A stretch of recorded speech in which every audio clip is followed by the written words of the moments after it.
ये कभी भी इन्होंने अपना विजन वर्ल्ड कप से हटाया नहीं।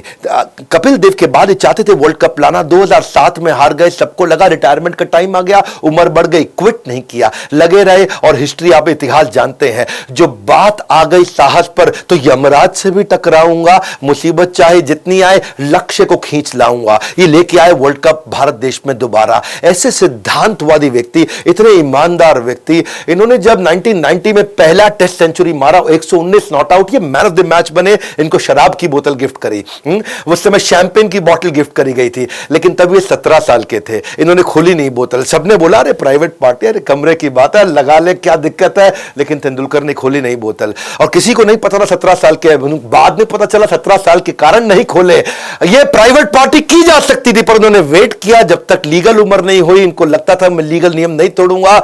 और वैसे इतने ईमानदार व्यक्ति, सेवा में हमेशा लगे रहते, बहुत डोनेशन चैरिटी करते हैं, स्वच्छता एम्बेसडर के सबसे अवार्डेड और सबसे एफिशिएंट एम्बेसडर रहे हैं। ओपनली पब्लिक में बोलते थे कि मैं टोबैको का, शराब का, किसी इस प्रकार की चीज को कभी एंडोर्स नहीं करूंगा। कई मेगा एंडोर्समेंट डील्स आई, उनको छोड़ दिया। 96 के वर्ल्ड कप में जिस समय सबके सब टोबैको का ब्रांड अपने बल्ले पर लगाया करते थे, फोर स्क्वायर का, विल्स का, इन्होंने मना कर दिया, एकदम साफ मना कर दिया, बिना स्टिकर के बैटिंग किया। राहुल द्रविड़ तक विल्स का स्टिकर लगा करके, और कहीं तो दूसरे ऐसे इंटरनेशनल खिलाड़ी तो शराब का बहुत प्रमोशन करते ही थे। Man who values privileges over principles loses both. Privilege का मतलब क्या हुआ? जो मजा आने लगता है ना जिंदगी का, जो मजे पे ज्यादा फोकस करता है और सिद्धांत छोड़ देता है, उसके दोनों निकल जाते हैं हाथ से। Don't become a man of success, become a man of values and principle. यही है तेंदुलकर, हमेशा जीवन में ग्राउंडेड रहे। आपको पता है रिक्की, सचिन और काम्बली, ये तीनों ने इकट्ठे क्रिकेट खेलना शुरू किया, शिवाजी पार्क में खेला करते थे ये। तो काम्बली तो पीछे रह गए, रिक्की बहुत पीछे रह गए थे, और तेंदुलकर अब लेजेंड हो चुके थे। और जब इनसे मराठी में बात करने के लिए कभी रिक्की आते, तो रिक्की ने जब देखा कि इतने बड़े हो गए, तो उनको ऐसा बोलने लगे तुम्ही, मराठी में तुम्ही, मराठी में तू बोलते हैं, माता पिता को भी तू बोलते हैं, और वो इज्जत होती है, उसमें इज्जत होती है। मराठी में तुम्ही, जब बहुत ज्यादा सीनियर और बहुत ज्यादा रिस्पेक्ट देना हो तब तुम्ही बोलना होता है। तो तुम्ही का मतलब आप है, जैसे हिंदी में आप है। रिकी इनको तुम्ही बोलने लगे, तो इन्होंने मना कर दिया, टोक दिया, ये क्या कर रहा है, इतना इनफॉर्मल क्यों हो रहा है। बोला अब तू बड़ा हो गया है। बोले मेरी बात सुन, हम आज भी वही दोस्त हैं। You have changed, I have never changed.